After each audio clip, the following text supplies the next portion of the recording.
Design Notes is a show about creative work and what it teaches us. I'm your host, Liam Spradlin. Each episode, I talk with people from unique creative fields to discover what inspires and unites us in our practice. This episode is part of a special series of 4 interviews with the winners of this year's Material Design Awards, exploring what goes into creating an award-winning app. I wanted it to be pleasant to look at and actually fun to interact with as well. I wanted the branding to hit something of a sweet spot in terms of I wanted it to be warm, but not overbearing. I wanted to exercise restraint, but also to have a point of view as well. That was Bardi Golriz, the developer behind Ruff, a focused note-taking app that won this year's award for theming, building an expressive identity through the consistent application of color, typography, and shape. In the interview, we talk about what it's like to add new features without losing focus, and how material theming impacts the process of developing an app. Let's get started. Bardi, welcome to Design Notes. Thanks for having me, Liam. It's a pleasure to be on. I want to start out just with the history of Ruff as an app and its design approach. There were a couple of different sources of inspiration/motivation for the app. The first one is from quite an unlikely source, and that's Notepad on the computer. For as long as I can remember, I've depended on Notepad as a safe space for me to dump text into, basically. For example, if I have an important email I want to write, or I much prefer the comfort of drafting it first in Notepad, and then once I'm happy with it, for me to move it elsewhere to the email client. Or for example, I could be on a call with someone, and there happens to be something I need to write down. I happen to be in front of a computer. I'll open up Notepad. I'll dump the text in there. So in both examples, and there's many similar use cases, the text is essentially in transit in Notepad. The second source of inspiration was there's an app on the App Store called Edit for iOS by the Audacious company. And it's just a single page of paper. That's all it is. And when I came across it, I linked that back to Notepad, the way I've been using Notepad over the years. And I was like, I would like something that accomplishes what I use Notepad for on the computer, but for mobile, basically. Whereas Edit is just that single page of paper, I decided to take the concept a bit further with Ruff by allowing people to set aside text to come back to later, which is a concept that I refer to as stashing. And basically, what that does, that increased utility basically gives the app a lot more versatility that enables the experience of using Ruff to be potentially unique per user. So for example, if you're a writer, you could be using it to draft different versions of a blog post, for example, or you could be using it a bit more conservatively, like a conventional note-taking app, or it could be used as a clipboard. Basically, Ruff gives you the freedom to use it in whatever way you see fit, whatever suits you. It doesn't want or need to replace your text editor. It doesn't want or need to replace your to-do list. What it wants to essentially be is a springboard for your text when you're writing on the go. And that's where the fab actually comes into play, where the act of sharing becomes a fundamental interaction point. I wanted Ruff to be something that is a pleasure to write in, but I wanted it to be as fast and easy as possible to move writing out of the app as well. So you mentioned the fab as a specific component that's helped with the functionality and the character of the app, but I'm wondering what other areas Material played into creating this experience. So once I decided I wanted the app to be more than just a single sheet of text, when I introduced the concept of stashing, that's when material depth became a much more prominent UI element.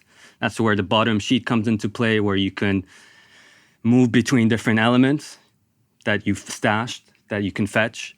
Other influential elements were definitely the color system. The material color system played a big role, because I was well aware Ruff is what it may lack in functionality. I need it to more than make it up in terms of personality. It's something I hear a lot of people say these days, but it was actually a legitimate requirement for the app to be delightful to use. The reason being, I was of the perspective that if it wasn't fun to use, then it would be a much less attractive proposition compared to, let's say, more feature-rich alternatives.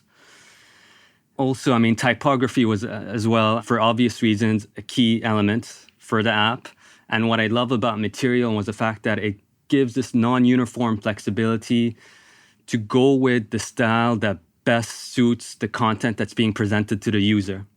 So that's why, given the transient nature of the text, that's where, for example, I decided that the default font should be a monospaced font, for example. Ruff won the award this year for theming. So I'd like to go a little bit deeper into how you thought about theming while you were designing the app and how you made some more of those decisions around like what colors represent the app, what shapes you would use, that kind of thing. Yeah, like I mentioned, I mean, given the intentionally narrow scope, I knew that it needed to make that up with lots of personality, and that's where theming definitely came into the forefront. I wanted Ruff to present a writing environment that removed friction from the very idea that, okay, you're writing on your phone. So I wanted it to be pleasant to look at and actually fun to interact with as well. I wanted the branding to hit something of a sweet spot in terms of, I wanted it to be warm, but not overbearing. I wanted to exercise restraint, but also to have a point of view as well. So, I mean, it's not something that I've actually ever done with my previous apps, but it was like a core requirement going into the app's development for me for branding to have a starring role in terms of its development. For example, it was really important for the entire development stack, from, say, copywriting all the way to marketing, for there to be personality in the app. I mean, it was the first for me, but it definitely won't be the last. So, I mean, in terms of the colors used, I wanted something distinct because there's millions of apps on the store. And whatever app you're creating, there's probably hundreds, if not thousands of apps doing that same thing. So it was important for me to create something unique and distinct, something that can stand out in terms of the competition. I'm also wondering what it was like from the perspective of a developer implementing theming, so the actual code behind it, and whether that experience actually informed any of the decisions you were making, or if you found unexpected things that may have changed the direction. The thing that definitely helped was the material components. The documentation was incredibly helpful in terms of providing just the right amount of guidance and flexibility in order for me to put my ideas into practice. For example, with the color system, that's something that I constantly refer to throughout development in terms of picking the right colors for the job. That's where, I mean, a lot of the basis for the 3 different themes, where you got light, you got dark, and you got black. I mean, a lot of that was on the back of having that reference point where the material color system provided. And in terms of the shapes and everything I use, I mean, a lot of it is all these different components within the library, me kind of doing my own remix with them, putting them together. So you got the bottom sheet, then I've got the fab that goes with it. It was a really fun experience because this was like the first time where I've had this impressive toolkit to work with. And I only had my imagination as a constraint in terms of how do I get these pieces to work together.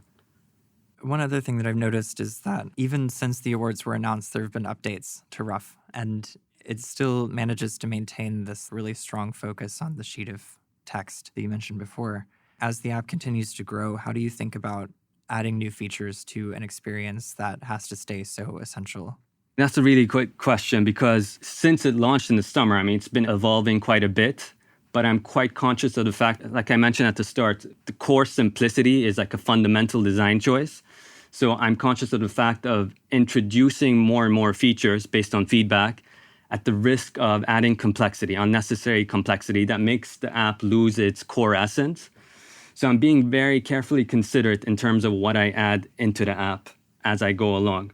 So for example, like you got the bottom toolbar, which didn't exist when the app launched originally, but it was something that a lot of people were asking for. And I took my time in terms of how do I introduce this functionality without taking away from having a clear, simple sheet of text for people to write into. So I took my time with that. With everything that I do, it's just finding that sweet spot, design sweet spot, to make sure that I manage to add more utility, but at the same time, preserving its much of that core simplicity that made the app, let's say, popular with its original set of users. And taking that bottom toolbar as an example, what was your thought process on how to add that, and how did you come to the implementation that you did? One of the core requirements with the app was for it to be optimized for single-handed use, I don't normally enjoy the process of writing on the phone. It seems like something of a chore. And I think part of the reason is because it could just be a personal thing, but I tend to use my phone with one hand. And so a lot of the design decisions are motivated by the fact, how can I introduce feature X or Y while being optimized for one-handed use? So that's where the bottom toolbar, it became an obvious choice. It needs to be within reach. So it makes sense for it to be at the bottom. By being in the bottom, it's also away from the text, because the other main requirements was for the text needs to be the primary focus at all times, content over Chrome. So that made an obvious choice, an easy decision almost for it to be at the bottom. But then, some of the details behind the final implementation of the toolbar was the fact that I could have everything displayed at once, but then they would result in smaller target areas for every button. So for example, I can have the options to add bold formatting, italics, underline. I could squeeze everything so it's visible at one time. Or I could do something different. I could double down on the whole concept that this is an alternative way of doing things.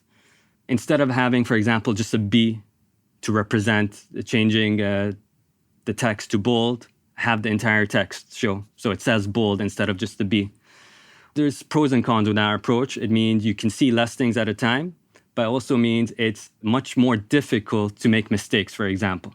So that's where the whole concept of the scrolling list came into play. So you have this horizontal scrolling list that in theory I could continue to add different functions to. So it gives me that flexibility. So it's kind of future-proof in a way. And it also gives me the flexibility where if you scroll onto one side, you get the quick settings as well. It's kind of like, how do I get what people want, which is formatting options, but how could I do it in a way that is potentially better? Because doing it different is easy. Different is always easy. Different's not difficult to accomplish, but I want it to be different, but also be better as well at the same time. I always like to close by asking a question about the future. So we've talked a little bit about how you plan to kind of evolve Ruff's functionality in the future, but I'm interested in your thoughts on where the design or even personality of the app might go.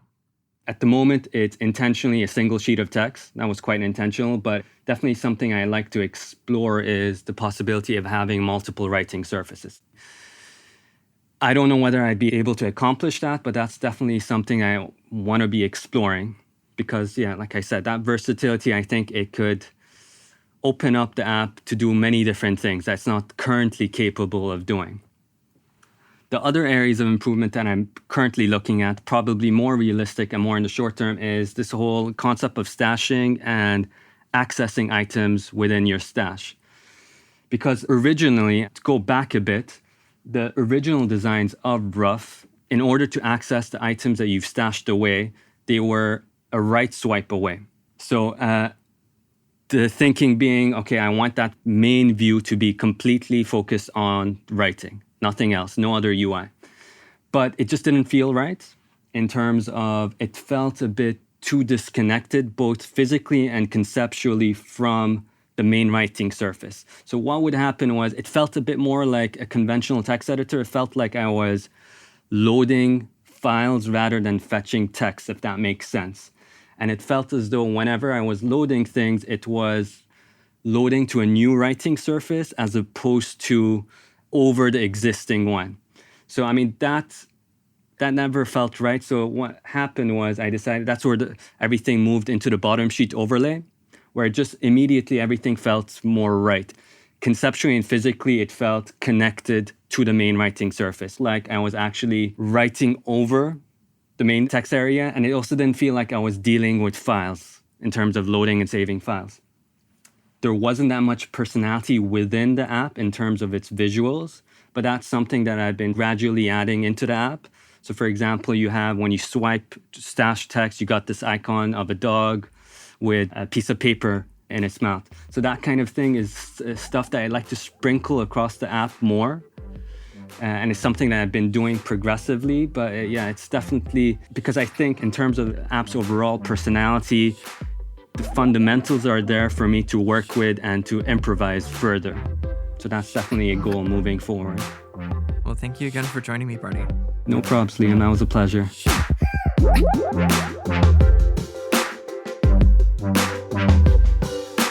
From Google Design and the Material Design team, I'd like to take a moment to thank all of the Material Design Award winners for sharing with me the details, challenges, and considerations behind each of their apps. If you want to hear more about Material, follow @Material Design on Twitter, and read more about the awards at design.google.